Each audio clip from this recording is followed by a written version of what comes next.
Bom dia a todos e todas, sejam bem-vindas, sejam bem-vindos a mais uma palestra da Casa da Fraternidade. Bom dia, Luiz. Tudo em paz a todos os internautas, que estão conosco nessa manhã. Bom dia, Marquito, seja bem-vindo mais uma vez. Uma manhã de quarta-feira, um dia assim meio nublado, meio ensolarado, né? Amanheceu aqui com sol, agora já está nublado. Como de hábito, amiga, eu vou fazer a leitura de uma mensagem enquanto as pessoas se conectam, para em seguida fazermos a prece. Então, do livro Sementes de Felicidade, pense positivamente. Se você pensar que não tem forças para resolver o problema, ou que não adianta lutar, ou que o problema não tem solução, você se enfraquece e dificulta o encontro da solução. Imagine-se forte o suficiente para resolver qualquer problema, por mais difícil que pareça assim. Sentindo que pode resolver qualquer problema, você chama e absorve a força necessária para esse fim. Tenha ânimo. O ânimo faz ouvir a voz de Deus que o leva para frente.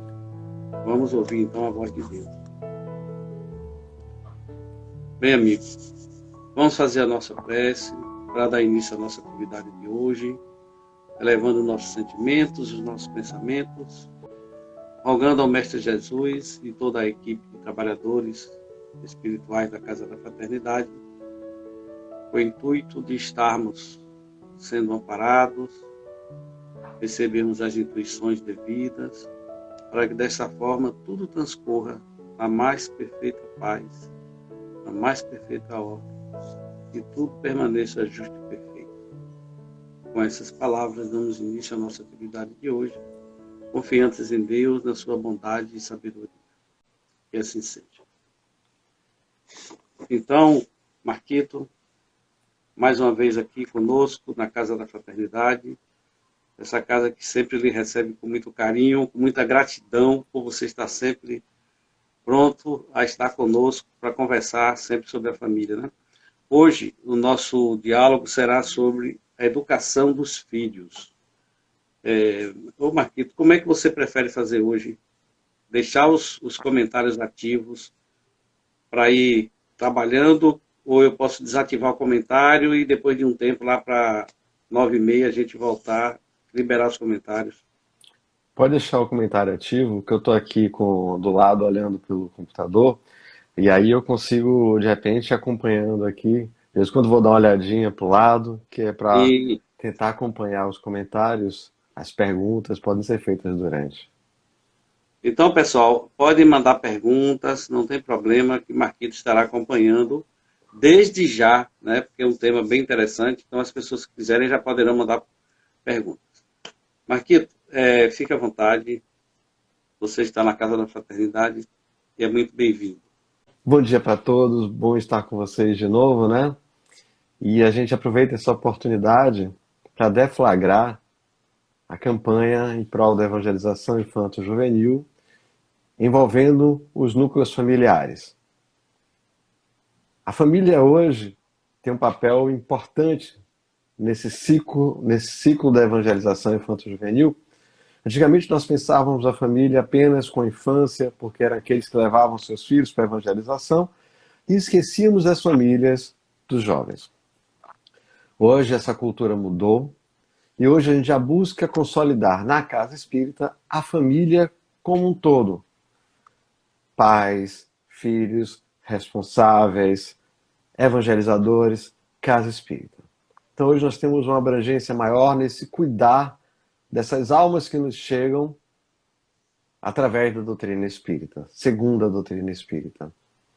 Então, nesse momento, a gente vai consolidar esse nosso bate-papo com um texto do livro A Gênese, no seu último capítulo, Nova Geração ou Geração Nova, depende de como estiver, mas a gente vai lembrar esse pequeno trecho desse capítulo.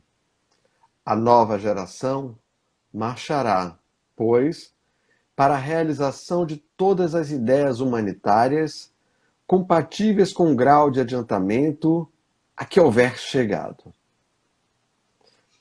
Para entendermos essa geração que nos chega como filhos, seja da consanguinidade, seja da convivência espiritual, independente do processo que se estabeleça, nós temos uma relação interpessoal com esses que nos chegam. E esses que nos chegam têm que ser acolhidos, porque como nós fomos para os nossos pais desafios, eles também serão para nós desafios. Ao falar dessas ideias, perdoe a alergia, amanheceu hoje atacada. Mas ao falarmos dessas ideias humanitárias, com isso não estamos asseverando nem garantindo que esses seres que nos chegam, que estão conosco na infância ou na juventude, são seres moralmente educados. São seres prontos para essa humanidade, para os trabalhos humanitários. Eles têm nas suas células, ou seja, no seu essencial, essa ideia humanitária. Mas é preciso que a família consiga ir norteando essa criança, esse jovem, para que ele deflagre esse sentimento humanitário que já está latente nele. Então, por isso a importância da família, por isso a compreensão de que educar filhos não é simplesmente dar-lhes a instrução, mas vai muito além disso. É trabalhar a criança e o jovem considerando como espírito imortal, com existências anteriores, com desafios anteriores e com muitos desafios a serem superados nesta existência, porque a gente não sabe quais foram as escolhas deles, e muito menos as nossas. Então não existe uma fórmula matemática para se resolver essa educação de filhos. Primeira dica é, precisamos nos educar primeiro. Nós que temos essas crianças e jovens, precisamos passar pelo processo de autoeducação. Pois autoeducados teremos como exemplo, para essas crianças e jovens, as melhores formas de proceder perante a vida, perante a humanidade, perante a sociedade que nos cerca. Então, no livro A Gênese, ele vai justificando, inclusive, o valor da doutrina espírita nesse período dessa nova era, dessa nova geração que chega, e que chega a todo instante. Ele diz que, avançando para o mesmo alvo e realizando seus objetivos, o Espiritismo se encontrará com ela, essa geração, no mesmo terreno. Ou seja, estaremos juntos, Espiritismo, crianças e jovens. Então o Espiritismo, ele realmente nos deu um passo à frente para que possamos entender essa criança e o jovem como espírito imortal, como reencarnante. E aí Hermínio Miranda nos traz bem legal essa concepção no livro Nossos Filhos São Espíritos. Até que ponto nós temos essa compreensão de que eles são espíritos que não nos pertencem? Nós somos ali para orientá-los, para darmos uma base sólida no desenvolvimento dessa criança e desse jovem. E quem é essa criança? Quem é essa criança que está conosco? Já falei desse espírito imortal, mas temos que prestar atenção que ela tem experiências várias, seculares, milenares, né? Tem as suas características individuais, porque é espírito. E sendo espírito, ninguém é igual. Então, aquela cultura de que essa criança é igual ao pai, as mesmas tendências do pai, isso não vale para a nossa concepção espírita.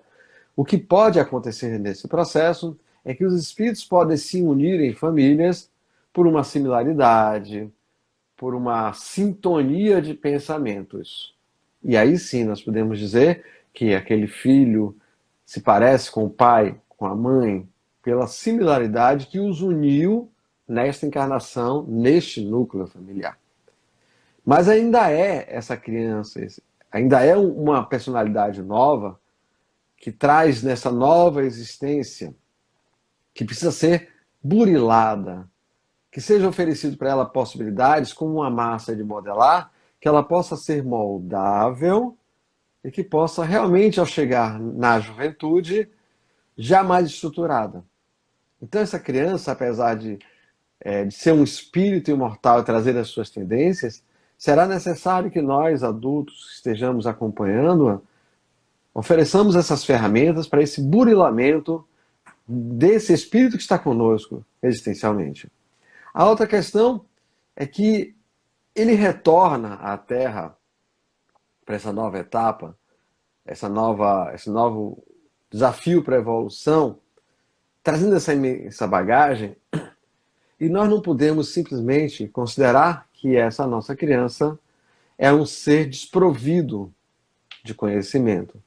Apesar do esquecimento que o mundo dos espíritos nos assevera a todo momento, que a reencarnação permite que o espírito tenha o esquecimento para poder ele prosseguir na sua caminhada sem haver os imprevistos das encarnações anteriores, dessas lembranças anteriores, mas independente desse esquecimento, ele tem essa bagagem, e que essa bagagem precisa ser respeitada, mas respeitada com muito carinho. É a percepção de que o espírito que está entre nós não é uma caixa vazia. Ele tem muitas habilidades e há muitas coisas a serem desenvolvidas, inclusive as virtudes que norteiam o nosso espírito enquanto processo evolutivo. Dentro daquele serzinho que a gente olha criança, existem todas as virtudes. Existe ali o DNA divino. E com o DNA divino, as possibilidades e probabilidades de desenvolvimento, porque as potencialidades estão escritas no ser e não no ter.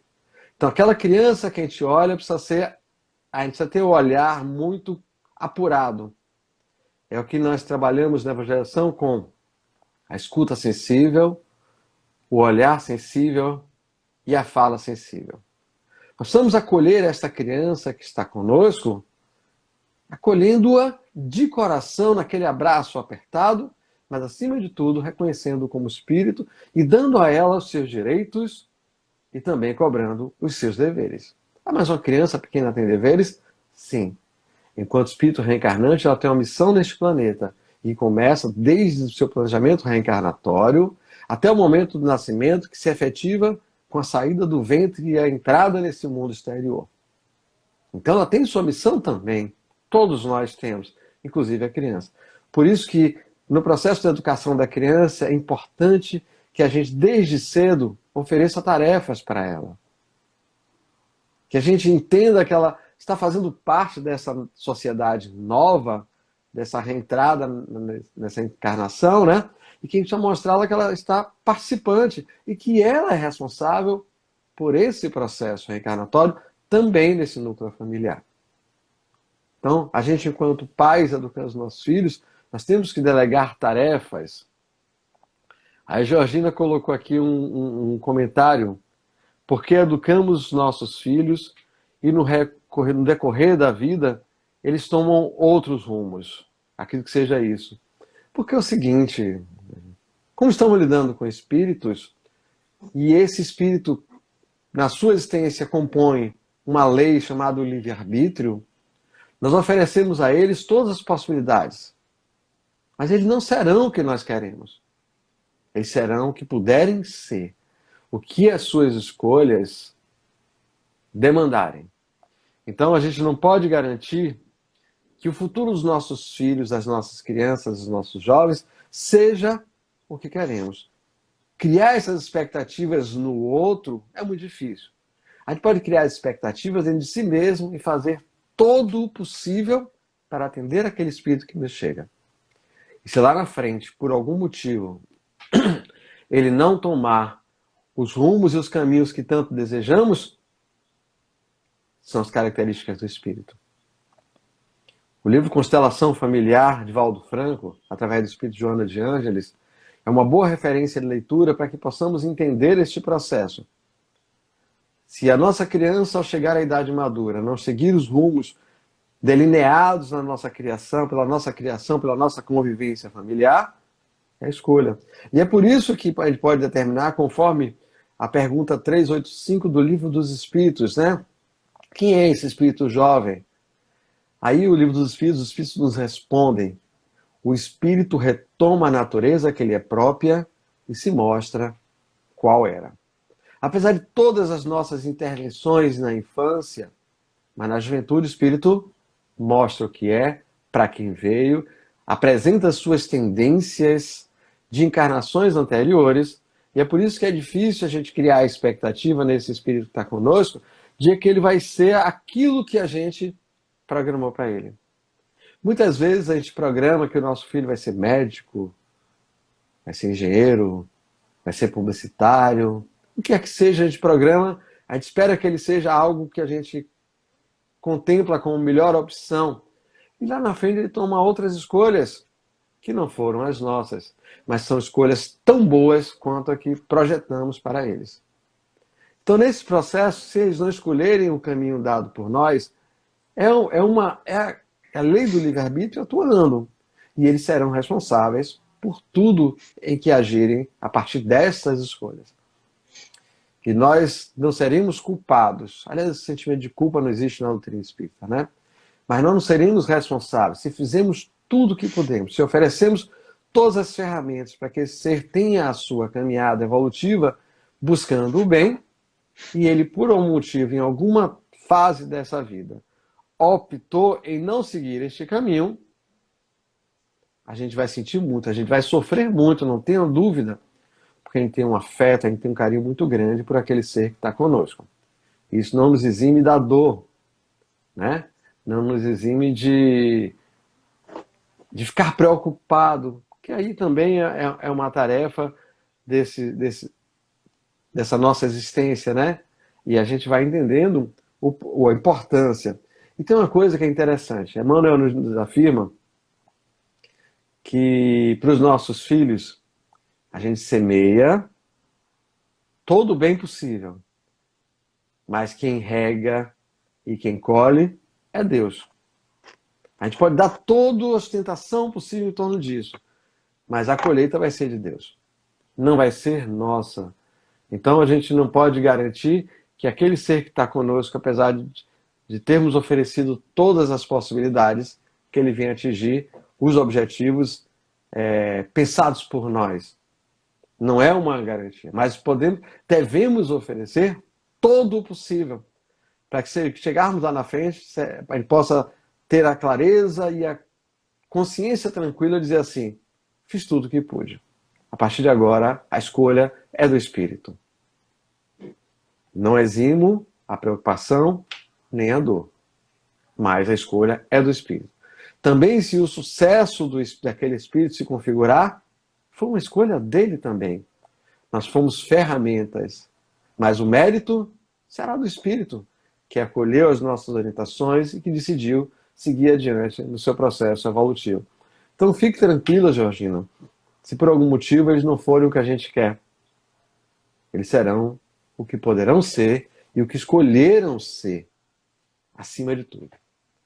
E para isso, nós estaremos sempre ao lado desses espíritos, sustentando-os, dando abrigo sempre que precisarem.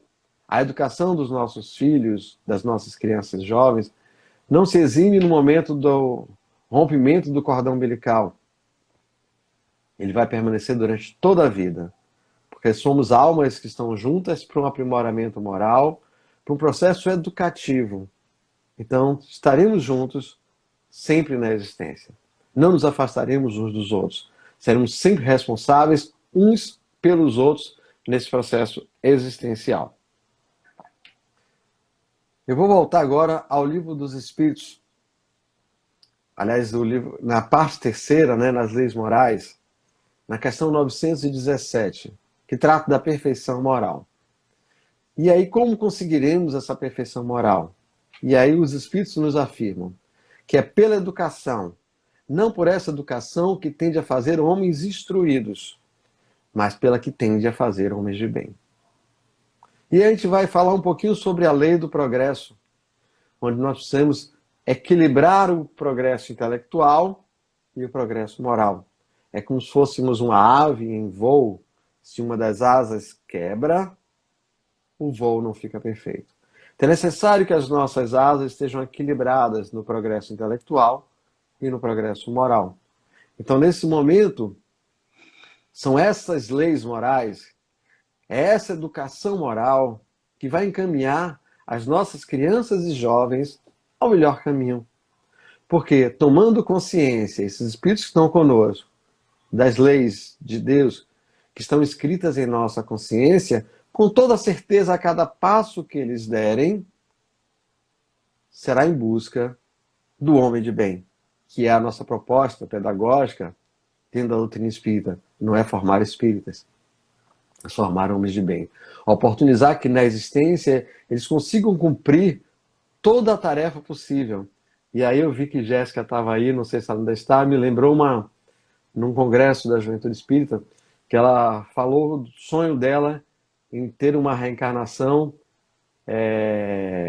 ser reencarnacionista completista, de conseguir cumprir com tudo que planejou durante, ainda enquanto espírito desencarnado, antes de entrar na roupagem carnal. Mas se não conseguirmos, precisamos cuidar dessas crianças, desses jovens, para que eles atinjam ao máximo possível que caiba a cada um de nós. Temos limitações várias, então não podemos nos comparar com um ou com o outro. Cada qual estará no seu patamar, cada qual terá o seu desenvolvimento moral e espiritual. Então nós não podemos nos comparar a outras famílias, a outros núcleos de convivência. É o nosso, e que é diferente de todos. Então não existe uma fórmula para educar crianças e jovens que estão sob a nossa tutela, sobre o nosso compromisso nessa encarnação. Não existe uma fórmula matemática. E para isso, a gente trabalha muito na evangelização 3 parâmetros: o pensar, o sentir e o agir. O pensar ligado ao raciocinar, que é a nossa fé raciocinada, o sentir, que é a vivência do amor trazido pelo Cristo, e que até hoje, enquanto doutrina espírita, a gente, como cristianismo redivivo, a gente tenta voltar lá a Lucas e Atos dos Apóstolos, quando ele nos diz como é que os cristãos eram reconhecidos, por muitos se amarem. Então, essa vivência do amor no processo educativo das nossas crianças e jovens se faz não necessário, mas essencial. E a partir desse sentimento e dessa razão, isso em equilíbrio, ele vai conseguir ir para uma ação, para o trabalho no bem. Ou seja, trabalho, toda ocupação útil, segundo o Livro dos Espíritos. E dessa forma, ele vai conseguir chegar ao que nos interessa enquanto doutrina espírita: o aprimoramento moral e a transformação social. A partir do momento que esses nossos filhos se transformam, tudo em torno deles se transforma. E a gente percebe aí a nossa importância enquanto responsáveis por essa criança e por esse jovem. E tem uma questão do Livro dos Espíritos também, aonde Kardec pergunta aos espíritos: nenhuma influência exercem os espíritos dos pais sobre o filho depois do nascimento deste? Se a gente for parar para pensar aqui agora e for refletir um pouquinho, seja bem-vinda, Débora, amiga nossa de Santo André, São Paulo, cuida da evangelização infantil da Casa Espírita e bem atuante. Mas se a gente for analisar esses desafios que nos trazem, qual influência a gente pode exercer? E aí o próprio Livro dos Espíritos nos respondem, que é a questão 208. Ao contrário, bem grande influência exerce. Bem grande. Então, apesar de nós sentirmos naquele momento que talvez nós estejamos fazendo o possível para aquela criança e jovem que está conosco, mas nós estamos exercendo grande influência. Ele pode não se apresentar no momento exato, mas como nem sempre o despertar do espírito está no mesmo tempo, a gente precisa plantar essa semente. E eu gosto de afirmar, diferente da parábola do semeador, que existem vários terrenos, toda a semente do bem plantada nas nossas crianças e nossos jovens estará em terreno fértil. Vai desabrochar no tempo de cada um. Mas o terreno, essa nossa criança e o nosso jovem, são terrenos férteis, sem sombra de dúvida. Não existe o terreno que esteja... Nós vamos cuidar desse terreno sempre para que ele mantenha-se fértil aos bons ideais, aos ideais da educação do espírito e não a educação da matéria. É por isso que, como cosmovisão, nós diferenciamos da questão materialista. Nós estamos afirmando que, como espírito que somos e não estamos, precisamos valorizar o que é do espírito e não o que é da matéria. Não desprezando o que é da matéria, porque será uma ferramenta para o aprimoramento do espírito, já que estamos reencarnados, já que estamos na convivência fraterna, espero, nessa existência terrena.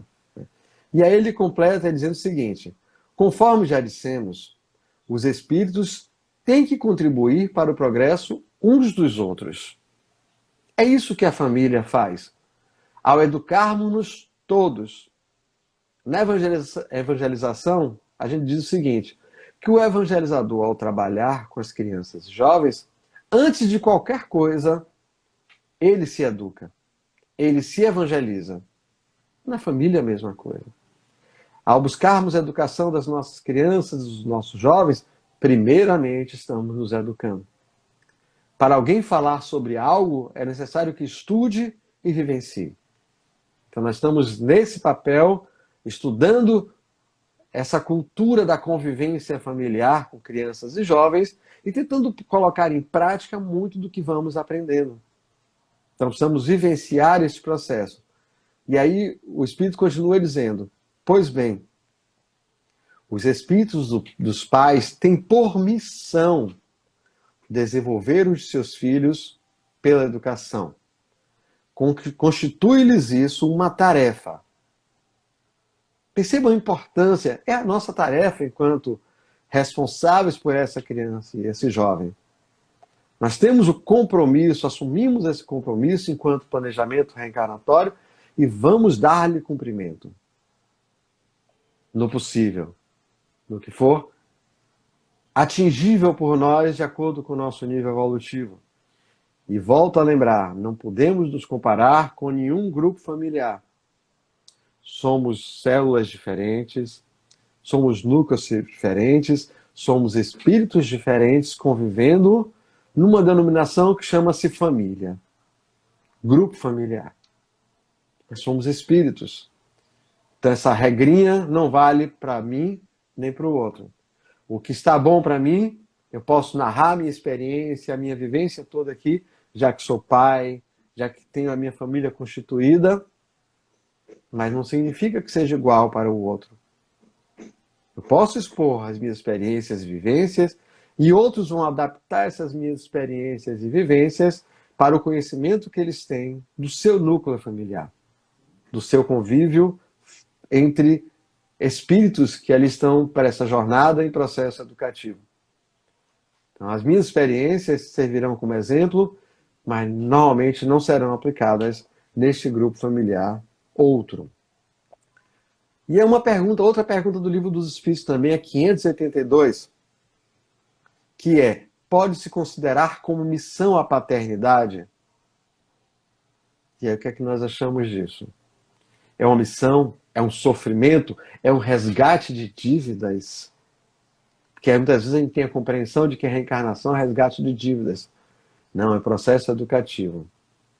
A gente precisa ter esse cuidado.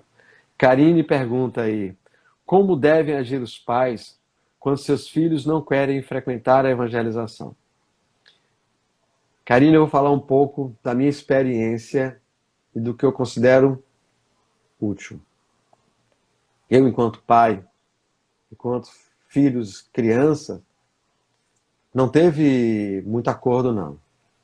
Ou ia para a evangelização, ou ia para a evangelização.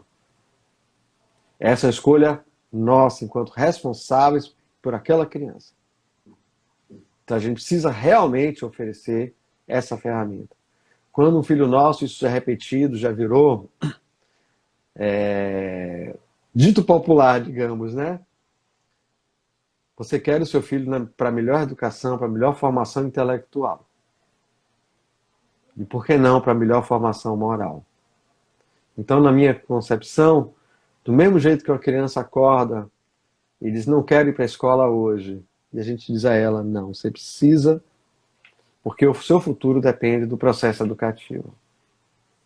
E por que não também afirmarmos, enquanto pais, que o futuro dessa criança depende do seu desenvolvimento moral, da sua educação moral. Então, enquanto crianças, eu vejo o compromisso maior dos pais. De forma amorosa, mas dizer, você vai. Você vai porque é necessário. É essencial que você esteja na evangelização, você esteja convivendo com a doutrina espírita. Senão, do que vale? É tão importante para nós, enquanto adultos, assistir palestras, participar de grupos de estudos e essa nossa criança. E quanto ao jovem, também. Certa feita, minha filha mais velha me perguntou se eu queria que ela fosse para a evangelização da juventude, porque ela era minha filha, ou porque eu era evangelizador, coordenador da juventude na época. E eu respondi a ela pelos dois. Considero a evangelização na infância e na juventude um suporte muito grande para a família. Infelizmente, muitos dos nossos trabalhadores e frequentadores das casas espíritas não reconhecem e não acompanham as suas crianças e jovens à evangelização na casa espírita.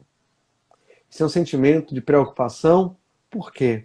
Por que a doutrina espírita é tão importante para mim? Sou diretor, estou trabalhador da casa espírita, coordeno a mediúnica, coordeno um grupo de estudos, palestrante da casa espírita. E meus filhos onde estão? Será que eles têm esse direito de escolher agora? Então não dá a escolha deles. Ah, eu não quero ir para a escola hoje não. Ah, não quero ir para o médico não, não quero tomar o remédio. Seria responsável esse tipo de atitude? Por isso que a paternidade, como diz o Livro dos Espíritos, nessa questão 582, ela é uma verdadeira missão e que requer sacrifícios, muitas vezes, nossos, em prol dessas crianças e desses jovens. Então, não querer frequentar a evangelização é um direito dela reclamar. Agora, é um direito nosso, permitir ou não. Precisamos também analisar nesse processo se a ação evangelizadora da casa espírita está estimulante para essa criança e para esse jovem. A gente precisa acompanhar o processo da evangelização, estar junto. Porque muitas vezes pode estar chata mesmo. E a gente tem que ter esse cuidado. A gente precisa olhar. É como a gente acompanha os nossos filhos na escola. Espero que os responsáveis pelas crianças e jovens façam isso, né? Acompanhar como é que está o comportamento dessa criança e desse jovem na sua escola formal. A gente precisa também estar junto à evangelização. Por isso a formação dos grupos de família.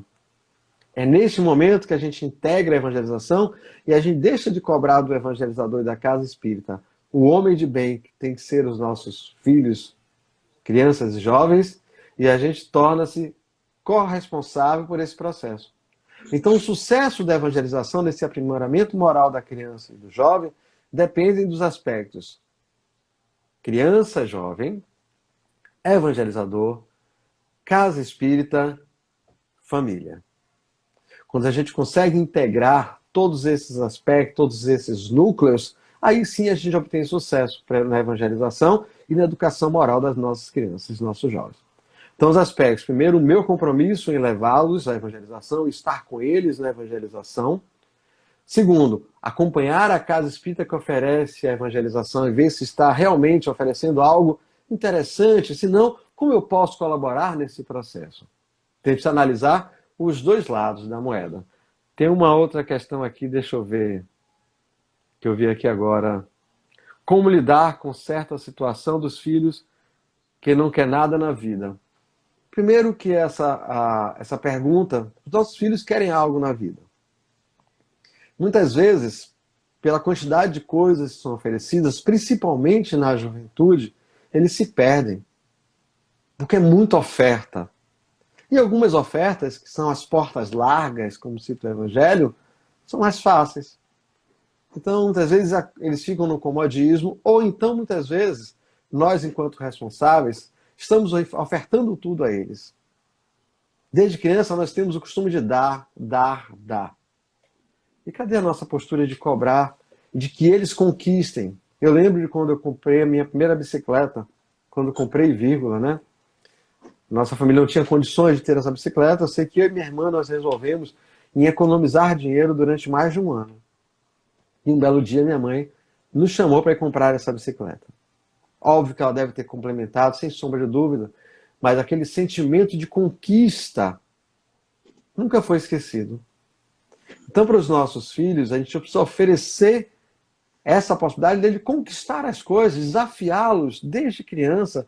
Por que não educá-los para que eles forrem sua cama, para que eles coloquem um prato sujo na pia, para que eles lavem seu prato, óbvio de acordo com a faixa etária, para que eles guardem os brinquedos após brincar, para que os adolescentes mantenham a sua convivência e o seu espaço arrumado. Faz parte da convivência familiar. Então a gente precisa cobrar dessas nossas crianças e dos nossos jovens essa ação, como o Adri colocou aqui, protagonista. E hoje a gente vê na evangelização a ação protagonista da criança e do jovem. Então educar a criança também e o jovem significa oferecer oportunidades para que ele mostre-se como é, para que ele atue como protagonista e não somente demandando as ordens ditadas por nós adultos. É um outro cuidado, né? A gente às vezes acredita que por estar responsável por aquela criança e por aquele jovem, a gente tem a obrigação, a gente tem a questão de mandar e que ele obedece. Não é bem assim. É uma troca. A gente tem que explicar a essa criança por que ela mantém a casa arrumada, por que ela guarda os seus brinquedos.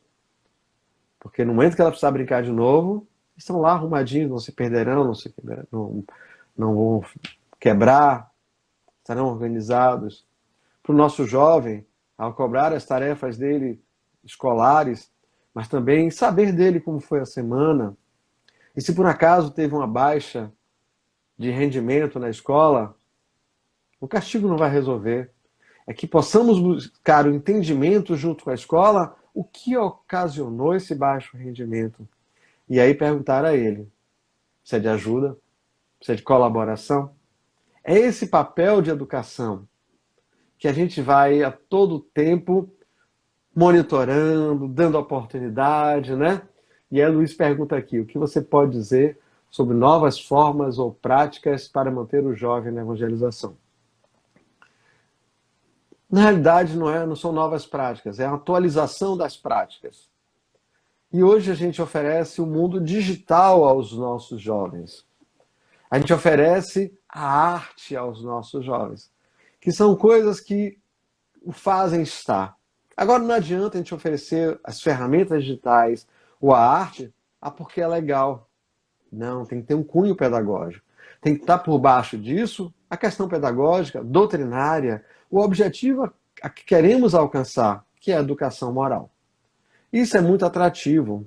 Nós tivemos experiência numa casa espírita onde a gente teve trabalhador da evangelização, onde o núcleo criado pelos próprios jovens, chamado de oficina multiuso, oferecia arte.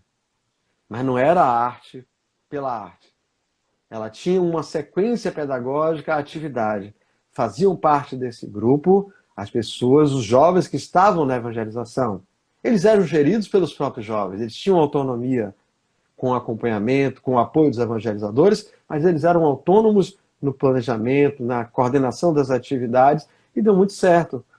Os manteve hoje, alguns líderes do movimento espírita saíram dessa proposta de protagonismo, deles coordenarem. Então não basta se oferecer algo porque é legal, a arte é legal, a ferramenta digital é legal, se não tivermos o objetivo pedagógico por trás disso. Então a diferença da juventude de ontem, da qual eu fiz parte, e da de hoje, é que nós temos outras ferramentas para serem ofertadas a essas nossas crianças e a esses nossos jovens. Então, manter o jovem na evangelização é, acima de tudo, oferecer oportunidade de trabalho na casa espírita. É que a casa espírita acolha esse jovem não como um frequentador, mas como um trabalhador da campanha do bem. E para isso nós vamos estimular essa juventude que faça uma palestra na casa espírita, que pense as ações da casa espírita e na casa espírita. Eu ainda tenho um sonho, vi realizado durante algum tempo, mas depois não mais, que é termos os jovens nos conselhos administrativos das casas espíritas. Que seja um jovem indicado pelo diretor do Departamento de Infância e Juventude, mas que ele tenha presença, que ele tenha a voz e que ele possa ser ouvido pela casa espírita. E isso o mantém na casa espírita como compromisso, como responsável, como partícipe da ação naquela casa espírita. Isso é um projeto educativo, inclusive, que ajuda as famílias. Porque se eu tenho um jovem participando da casa espírita, atuando, ali ele está desenvolvendo ações no bem, projetos no bem. E aí Karine volta. A cada dia percebemos um aumento de adolescentes com depressão, se mutilando. É muito triste. Sabemos que existem diversos fatores influenciando. Qual o papel dos pais nessa relação? O que leva um jovem a esse processo é o vazio existencial. Que esse vazio existencial pode vir de projetos de questões reencarnatórias, de vidas anteriores ou de vidas atuais. O que nós, enquanto responsáveis, temos como missão, como diz a importância da paternidade no Livro dos Espíritos, é acompanhá-lo, estar atento aos sinais, aos mínimos sinais. Então a gente precisa acompanhar o dia a dia das nossas crianças e dos nossos jovens, porque o processo depressivo, de mutilação, já chegou à criança. Então precisa estar atento, qualquer mudança de atitude, qualquer tristeza, qualquer melancolia exacerbada, pode ser um sinal de depressão. E muitas vezes a depressão na criança não se apresenta com aquele afastamento. Muitas vezes pode se afirmar também com atividades exaustivas, com ansiedade muito grande de querer as coisas. Então, são muitas nuances, e para isso eu recomendo que a gente tenha apoio da Casa Espírita no atendimento fraterno e de profissionais. Precisamos entender que o psicólogo, que o terapeuta, hoje em dia é uma ferramenta importante para o desenvolvimento das nossas crianças e dos nossos jovens. Que possamos ter esse acompanhamento, não regular, talvez, quando tem processos que precisam ser terapêuticos, tratados, mas se a gente puder, de vez em quando, ter o apoio de um psicopedagogo, de um psicólogo, é interessante que a gente possa fazer essas consultas regulares, até porque nós, que não temos a competência de lidar com isso, porque é difícil, mas que a gente saiba quem procurar no momento necessário.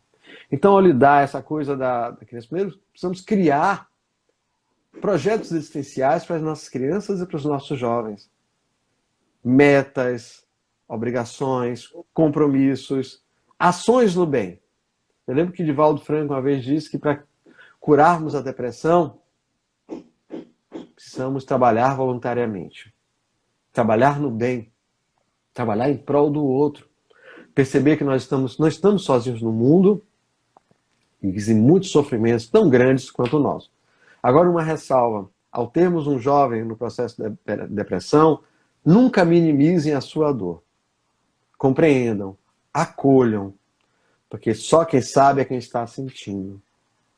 Então, nunca pensem que é besteira quando a dor dele, quando há o choro, quando há o distanciamento social.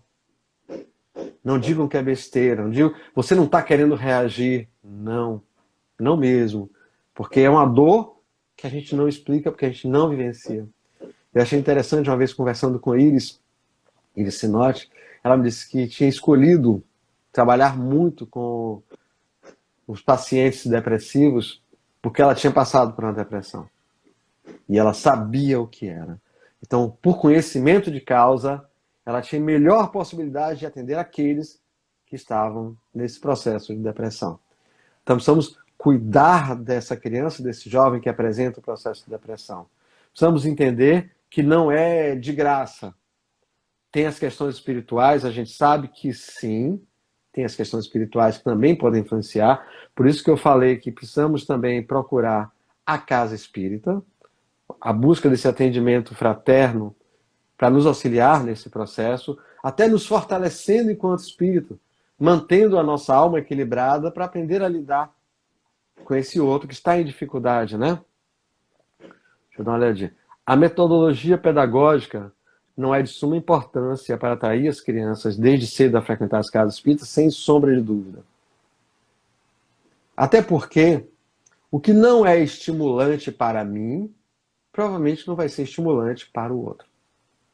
E para isso a gente precisa conhecer. Hoje na evangelização a gente trabalha, além das salas separadas por faixa etária, nós também trabalhamos ou estimulamos o trabalho dos evangelizadores a essa questão da sala multisseriada. uma sala misturada por idades. É uma convivência, uma experiência necessária. Então, hoje trabalhamos na evangelização diversas metodologias, mas tem uma que é importante: acolhimento. As crianças nos chegam na evangelização. Há muitos anos atrás, eu tive um projeto de pesquisa que era falar sobre a questão das necessidades, né? E normalmente a gente vê necessidades socioeconômicas, mas a gente não pensa em carência como no íntimo. E eu fiz uma pesquisa com um grupo de jovens de uma comunidade e fui acompanhando eles em torno de um ano. E junto a esse trabalho que eu acompanhava, junto a essa evangelização de juventude, uma comunidade socioeconomicamente desfavorecida, eu acompanhei uma outra comunidade, classe média, média alta. E depois eu percebi que a carência maior estava na comunidade média alta.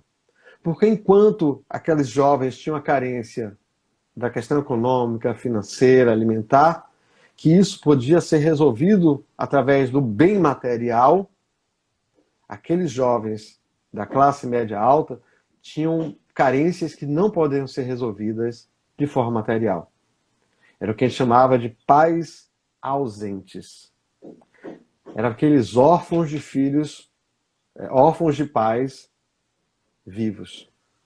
Então a gente percebe que muitas vezes a carência difere de uma questão para outra. Mas está. Então, estar na evangelização, a metodologia tem que ser atrativa. Sim, ela tem que atingir o público-alvo. Para isso, o estudo, a pesquisa, a formação continuada do evangelizador. Ele não pode parar porque acha que sabe tudo. A cada dia uma criança nova nos chega. E como são espíritos, a gente precisa conhecê-los, para podermos entregar a eles o que de direito eles necessitam. É simples? De jeito nenhum. Impossível? Jamais. Sempre é possível. Desde que a gente esteja antenado, acompanhando os desenvolvimentos da metodologia, da área pedagógica, desde que possamos conhecer cada vez mais a criança e o jovem que está conosco nessa evangelização, nós teremos ferramentas muito importantes no processo da educação da sua criança e do seu jovem neste núcleo familiar da qual você está coordenando.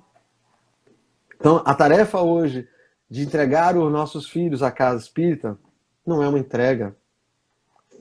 A gente imagina que por entregar os nossos filhos à casa espírita, que as questões estão todas resolvidas. Não. Essas nossas crianças jovens passam 1h30, 2 na casa espírita. E as outras horas está na família.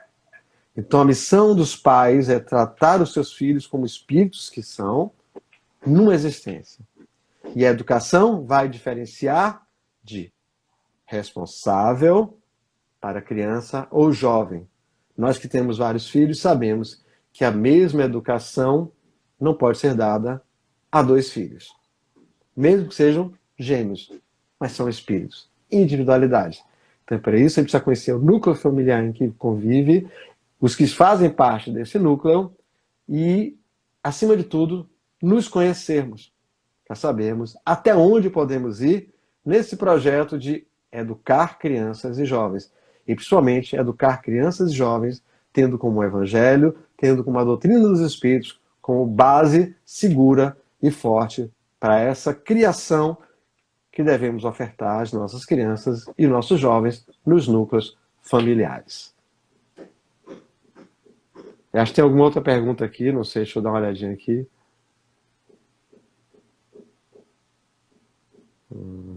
É da carinho, atenção e ficar do lado da pessoa. Resolve, deve ser...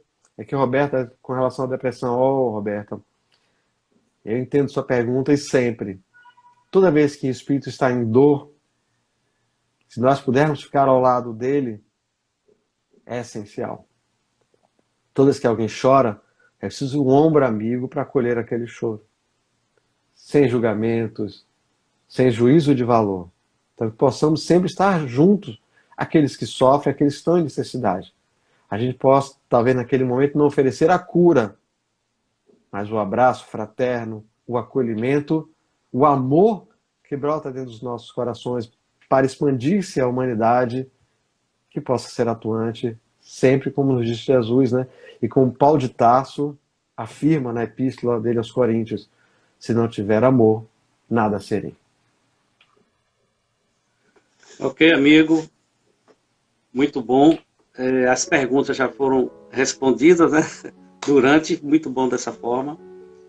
Então, Marco, a gente pode agora, primeiro, lhe agradecer pelo trabalho realizado, por tão importantes, né, informações trazidas. As pessoas estão aí dizendo adorei, gostei, volte para fazer Deixa eu outro dia. responder uma perguntinha a mais. Eu sei que tá no tempo, mas Sim. só o seguinte: evangelização acontece em casa também? Principalmente em casa. Com certeza. Principalmente em casa. Um amigo meu de São Paulo, que mudou para São Paulo, não tinha ainda mal chegado, não conhecia a casa espírita. Ele perguntava: como é que eu faço a evangelização de minha filha? Faço em casa. Em todas as 24 horas do dia, seja aquele evangelizador que vai evangelizar as suas crianças e os seus jovens. Com certeza. Marco, você pode agora fazer a nossa prece, encerrando então essa atividade de hoje. Com toda certeza e com muito prazer.